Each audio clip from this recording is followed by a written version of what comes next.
اپنی عزت و آبرو کی حدوں کو کراس کر رہی ہیں، اپنی عزت و آبرو کی لمٹ کو کراس کر رہی ہیں۔ میرے پیارے بھائیوں، اگر وہ غریب کی بیٹی کے قدم اگر بہک گئے، مجھے بتاؤ اس کا ذمہ دار کون ہوگا؟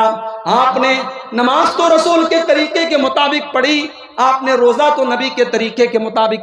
رکھا، آپ نے حج تو نبی کے طریقے کے مطابق کیا، مگر معاف کیجئے گا، آپ کے شادی بیاہ میں رسم و رواج کی جو لمبی لسٹ ہے اس کو اگر آپ نے نہیں توڑا اور اس کو آپ نے ختم نہیں کیا تو آپ نے اس آیت پر عمل نہیں کیا، لقد کان لکم فی رسول اللہ اسوۃ حسنہ، کہ تمہارے لیے اللہ کے رسول کی زندگی نمونہ ہے۔ نہیں مولوی صاحب، صدیوں سے یہ رسم چلی آ رہی ہے، جہیز کی رسم اور بارات کی رسم صدیوں سے چلی آ رہی ہے، اسے توڑنا اتنا آسان کام نہیں ہے۔ آؤ میں تم کو بتاؤں کہ میرے نبی نے رسموں کو کیسے توڑا ہے۔ میرے نبی تو دنیا میں اسی لیے آئے تھے کہ رسموں کو ختم کریں۔ انسانیت کے کندھوں پر رسم و رواج کی جو بیڑیاں تھیں، جو زنجیریں تھیں، اللہ کے پیارے نبی رسم و رواج کی ان بیڑیوں کو توڑنے کے لیے دنیا میں آئے تھے۔ جب اللہ کے نبی دنیا میں آئے تو ایک رسم یہ بھی تھی کہ لڑکیوں کو لوگ اپنے گھروں میں پیدا ہونے کو حقیر مانتے تھے۔